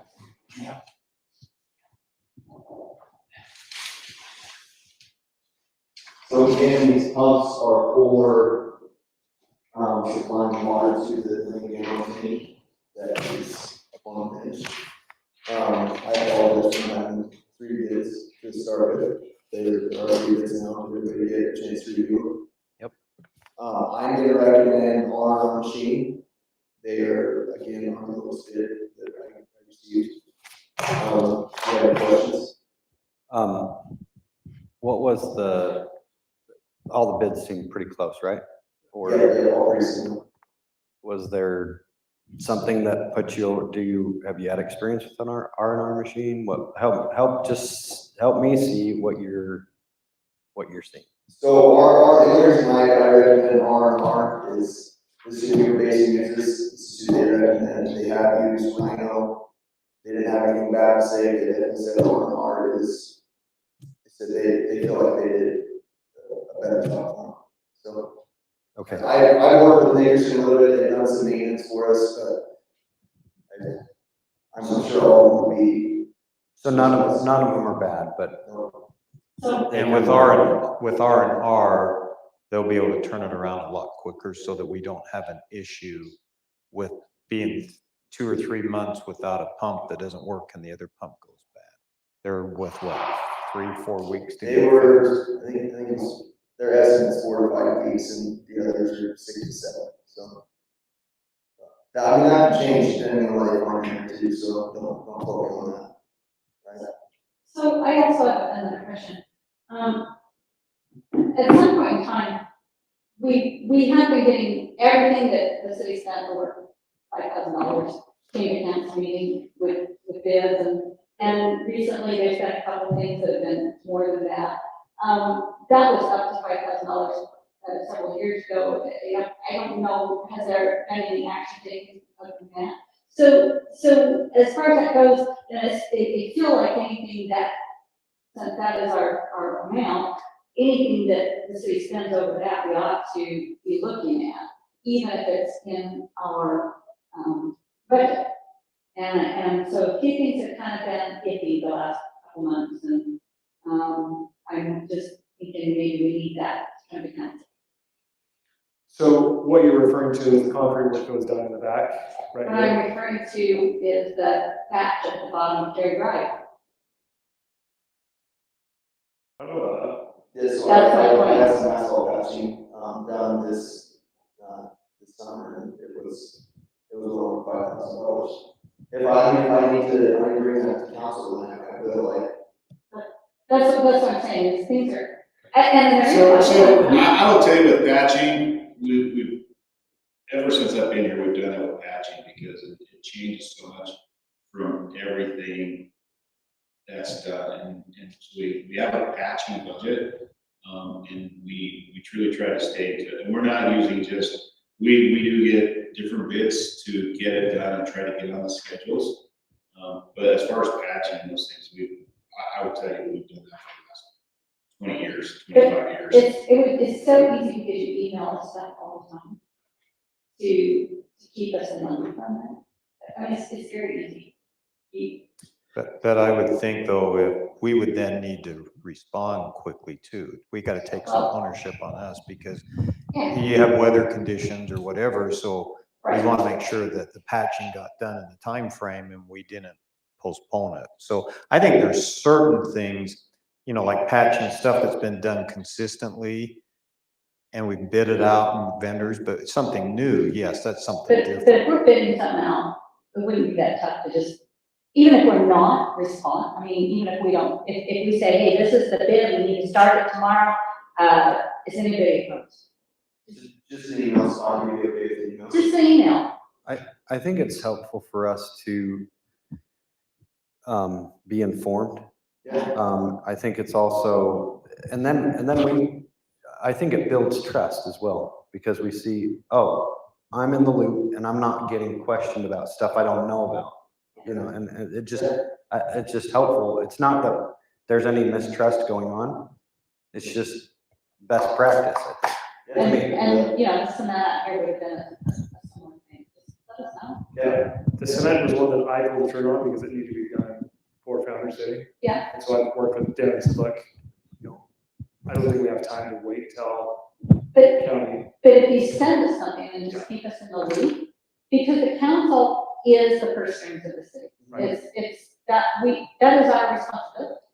And so if we don't know where things are being spent, we're not fulfilling our responsibility. I will make sure that I do a better job of that, because I talked to Darren about everything that's going on in a very quick email, just like one this afternoon that went out, like. Yep. Just. That's keep me all up I'm to date saying. of Keep what's us up to going on. date. Okay. Because we're the ones that have to answer for the way we're spending the money.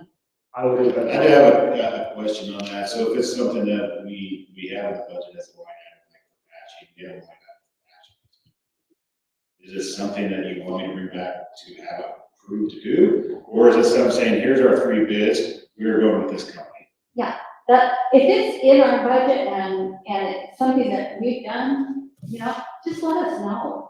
Just say, hey, we got 3 bids, we're choosing this one, blah, blah, blah. And then just give it anyone, you know, does anybody have any problem with this? You don't hear back in 12 hours? Done. Okay. Thank you. Yep. Moving on to item number 6.1, which would be approved denial of bid for the pump rebuild. Do I have a motion to? I motion that we approve the bid for the pump rebuild with R&R. I second that. A motion from Mark, I have a second from Gary. Any further discussion or questions about that? All in favor of approving the bid for the pump rebuild by R&R, all in favor say aye. Aye. Any opposed? That motion carries. Item number 6.2, which would be approved October 1st, 2024 City Council meeting minutes. Do I have a motion to approve the minutes?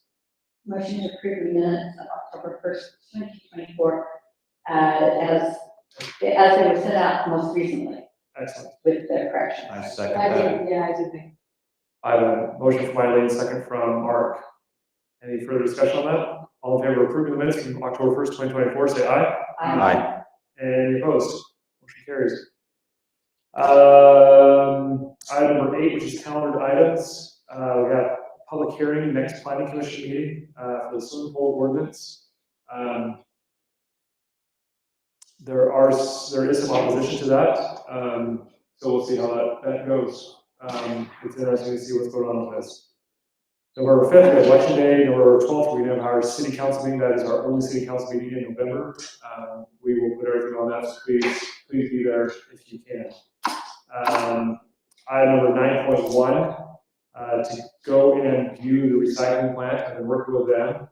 It would be something we need to do on a weekday morning. Is there a day in the week that works best for the council to go out there? I just cannot do Thursday. No Thursdays.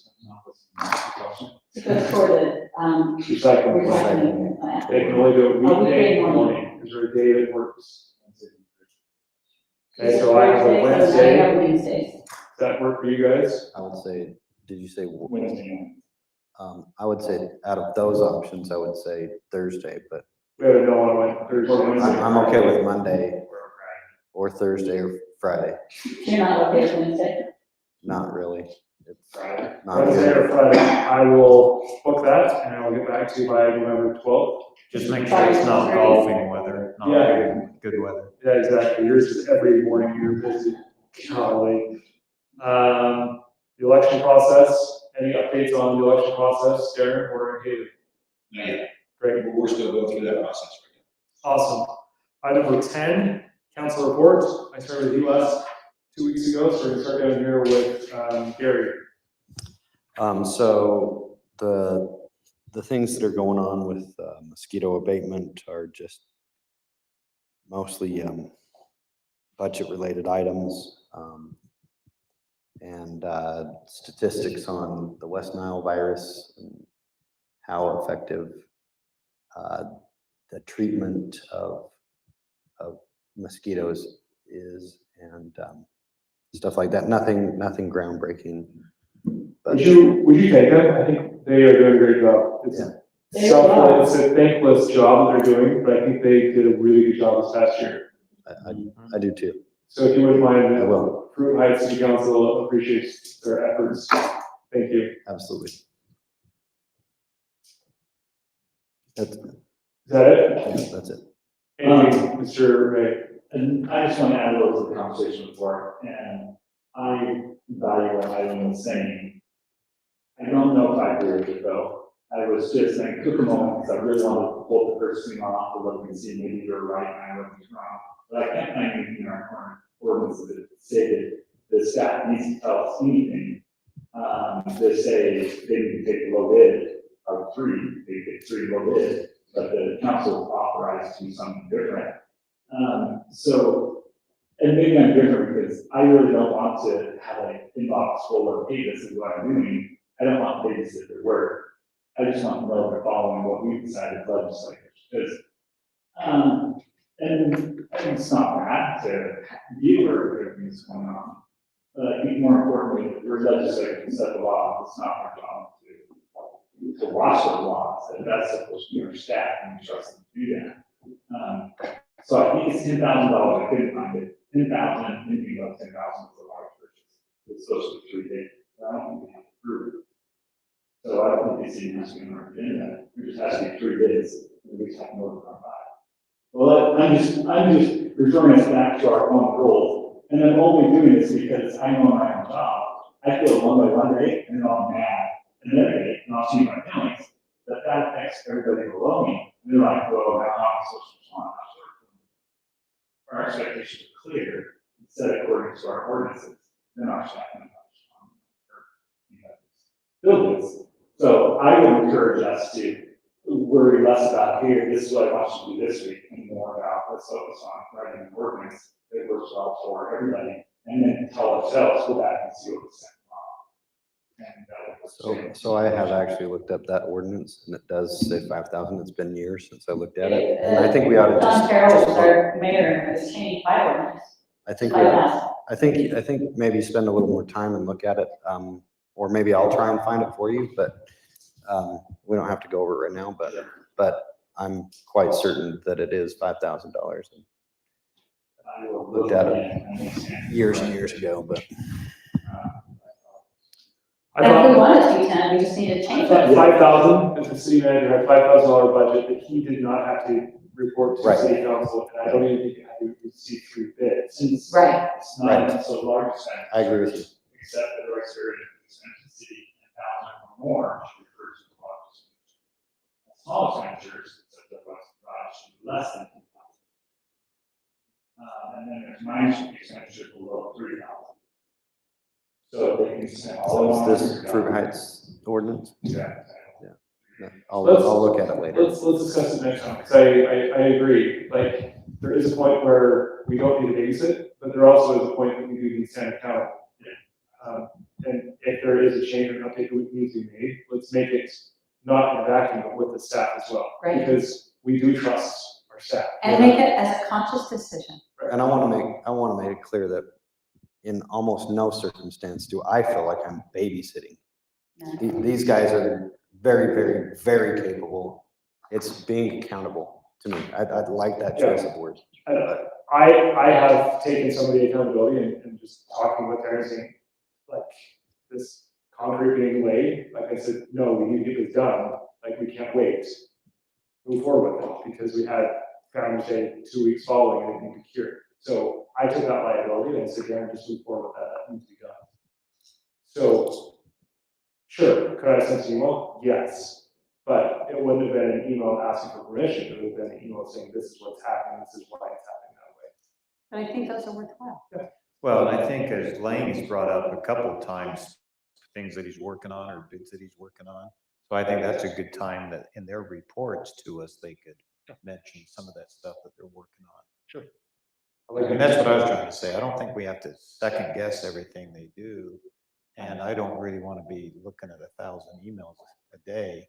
Well, Lane sent more than 2 emails a month. I would be shocked. Lane isn't spending that much money very often, you know? Lane sent more than 1 email a month. I would be blown away. We don't have the kind of budget that allows bunch of emails. If he sent a text message 6 times a year, I would be shocked. Thank you. Anything else? I think you.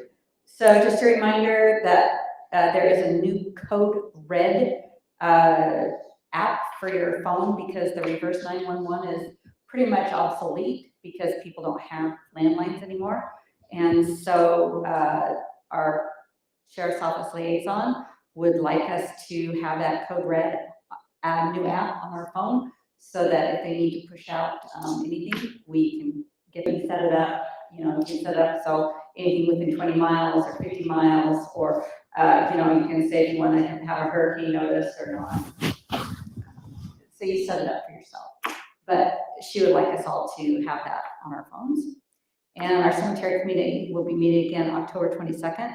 As Mark talked about how many people he asked about a Veterans Memorial, I can't tell you how many people still ask what we're going to do. So the committee would like to put a proposal together for the council to consider. Councilman Florence. Okay, I am sporting my Communities That Care shirt, and the mayor said that he's got one too. I've been to several of their meetings. I just want to read the mission statement to let people know. Central 3 CTC's mission, and Central 3 is Farmington, Fruit Heights, and Kingsville, is to empower youth to prioritize mental health and make informed decisions regarding substance use through community engagement, family support, and educational endeavors. So there's progress being made with that group, and I enjoy being part. I'll say something, one more thing. CTC, the Central 3 CTC, they applied for a grant for substance abuse, specifically with fentanyl and what is it called, opioids.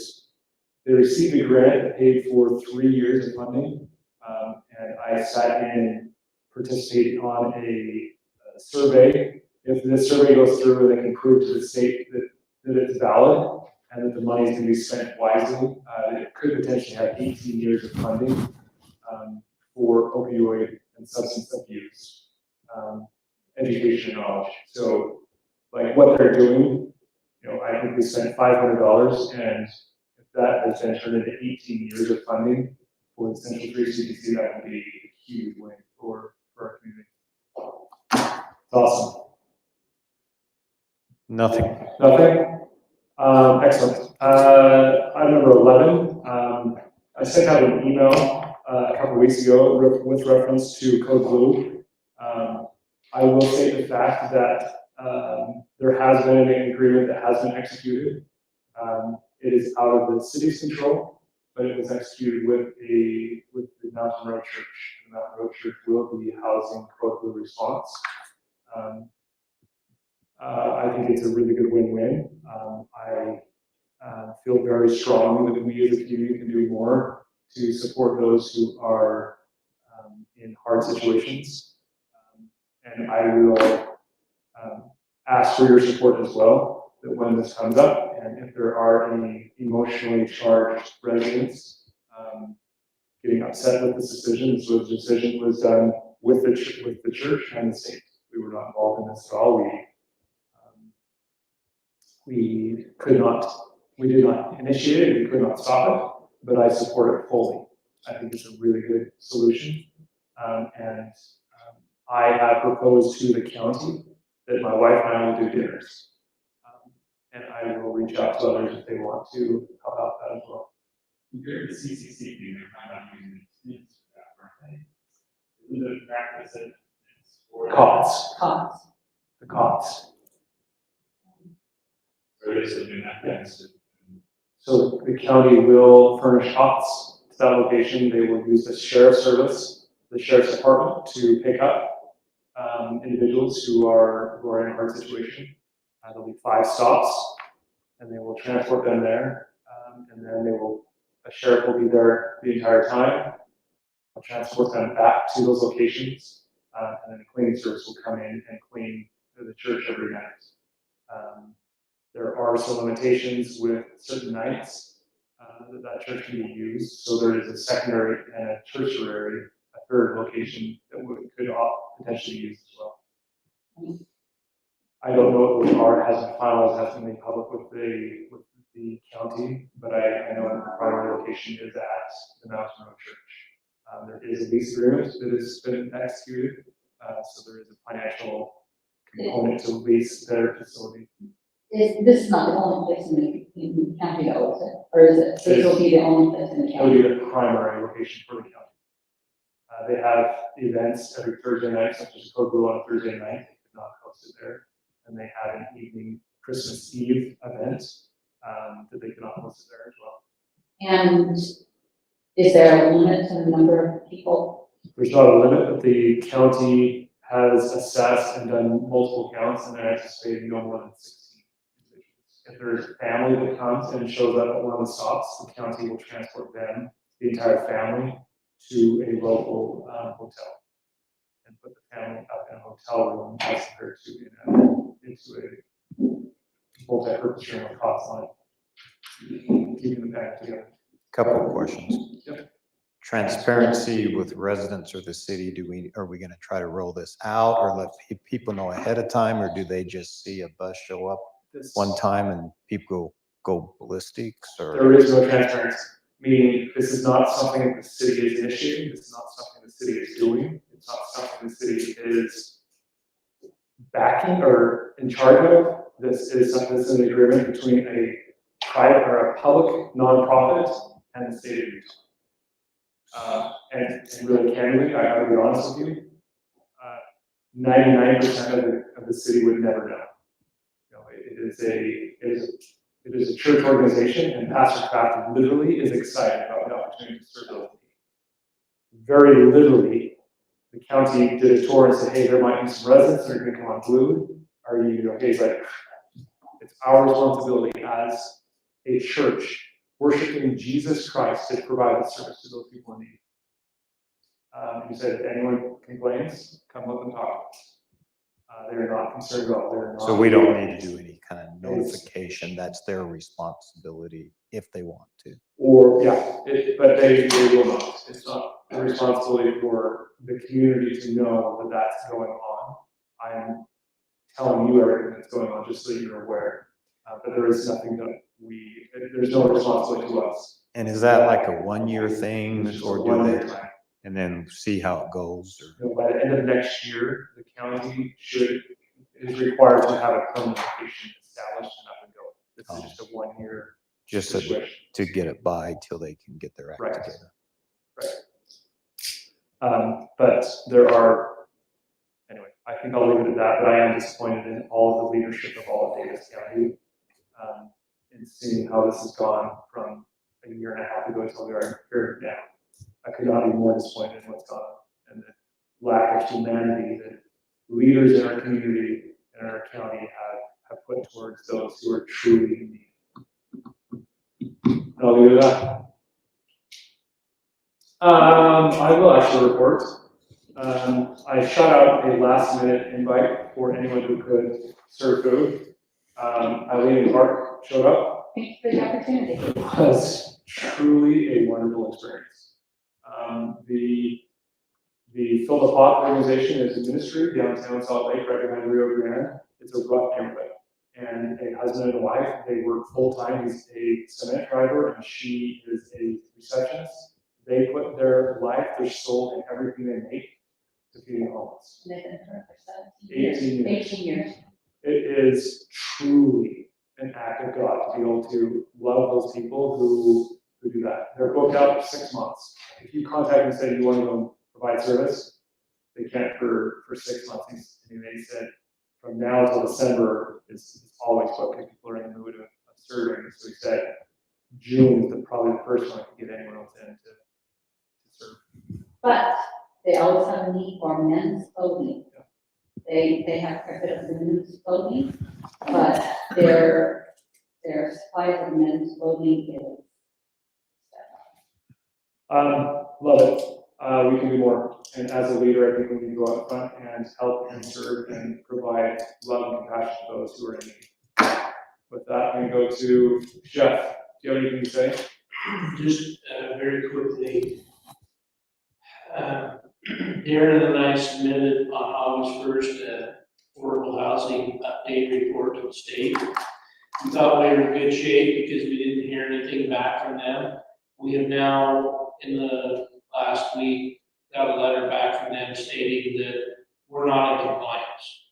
That haven't met their level of scrutiny. And so I'm going back through that and trying to add some more context to the questions. I know that a lot of us in this room believe that this is just state overreach, but I think we need to try and comply. I know there's conversations going on about what do small cities that are at build out, what are we supposed to do more than what we're doing? I just wanted you to be aware that we are responding to that denied report, and we'll resubmit it, and hopefully that will satisfy them. But I think we should expect more of this in the future. Next year it'll be the same thing. Sorry, can I interrupt? Yes. Darren and I went and met with President Adams last week, and he is going to circumvent the system. He will work directly with the departments and make sure that we are approved, and he'll write a law this next legislative session to cut us out for a city that is less than 20,000 square acres, or at 90% built out. Well, let's hope that happens. I know. Well, Darren? You said it looked at it last year. Yes, but now we will stay on top of them on this one. The last one was a social gathering where I cornered him. Yeah. This was, it will happen. I'm very, are you confident? I'm hoping so. Well, Their chief of staff is, I've already talked to him again, and now this week, we're some needs for the policy group to start talking. And I'll contact him this week about those things. but anyway, I don't feel as concerned, but it was a really good fortuitous. We got the letter 3 days before we met with President Adams, and we were able to sign up on this desk and say this is garbage. There's nothing that we can do to comply with this any longer. Okay, that's it. Does that mean Jeff is still working on something or not working? He's working on it countywide. I'm gonna work on the report and resubmit the report And we have to more contextual background, and hopefully that satisfies them. I'll just give you an example very quickly. We said that we would try and identify in our city the number of accessory dwelling units we have in the city. Well, that's easier said than done. Many people that we know have ADUs will not approach the city because one thing or another, they can't meet the regulations, either the city or the state. I mean, I don't know what we're supposed to do, go door to door and bust into people's homes and inspect them and say, what are you doing in here at night when we can't see you? I mean, it's that, and they said, no, you guys haven't, you haven't done enough. You gotta do more. And I just don't know what we're supposed to do. So that's just an example. Poor legislation. It's poor legislation. And we are required, It's self-serving legislation is what it is. well, and he even said there are some unintended consequences, and I see how these unintended consequences are affecting cities that are 90% built out. We have 35 acres, we have 2 active orchards that are operating that cover 80%, if not 90% of our undevelopable land. We have 3 lots that don't have a house on them. Outside of that, the house has to be torn down and something else to be put on in order to be developed. We have 90 days to respond to their letter. We will respond and resubmit. Just respond on day 89, would you? Let's hope that there is some exceptions coming in the law. Yes. We're not the only city that's opposed. Yes. There are many. But we had the opportunity, he gave us the opportunity saying, give us the statistics, then we can cut cities out. We said, great, anyone under 20,000. Under 10,000 people, anyone that's over 90% built out, anyone that's, there's so many acres. We got, We threw that out. yeah, Half of the cities in this county are at 90% development. well, no. Syracuse, Layton. Well, I'm saying Fruit Heights, Farmington, Centerville, Bountiful, Woods Cross, West Bountiful. Farmington's not. Farmington's not. Farmington's not. They might be at 80%. They could probably get 70, but they're not at 95 like we are. Centerville and Bountiful are both over 90. I know that for sure. Anyway, Thank you for looking into that.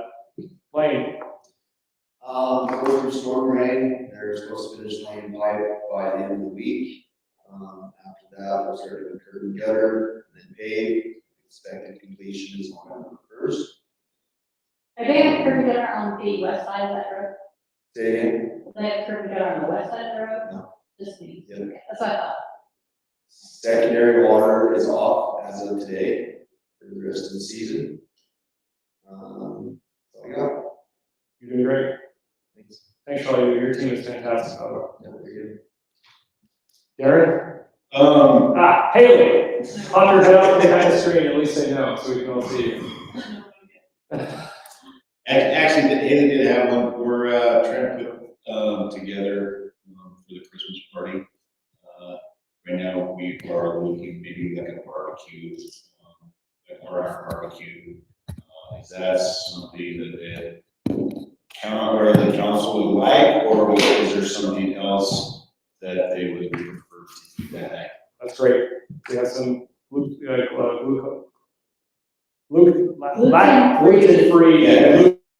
Yeah, barbecue, there's a couple items on the menu that is, all the places that we're looking at have that option. That would be great. Thank you. Okay, we'll look that direction. Continuing on with the election stuff, Haley and I are still going through some of the process on that to get something put together for survey. I'm also working with Karen on that portion. And that's about it. Thank We you. do have a public hearing coming up, just so you know. We'll have a couple more council meetings this whole year. I love what the city has done out front. They did a great job. Once again, it's two. Last year was two. I am truly unexcited about the Fatal Forest. Thank you, Wayne. Thank you, Darren, for all you've done to help facilitate that. Please bring your neighbors, your friends, your grandkids. It will be, if you want to see something cute, it'll be really impressive. Grandkids schedule. It'll be awesome. I hope it's as good of a success as anticipated, but it should be really good. The two people in charge of it are like extremely excited. Anything else, Aaron? I will get motion from Eileen, second from Gary. All in favor, adjourn, say aye. Glad you guys back up ball. Really knows down that time.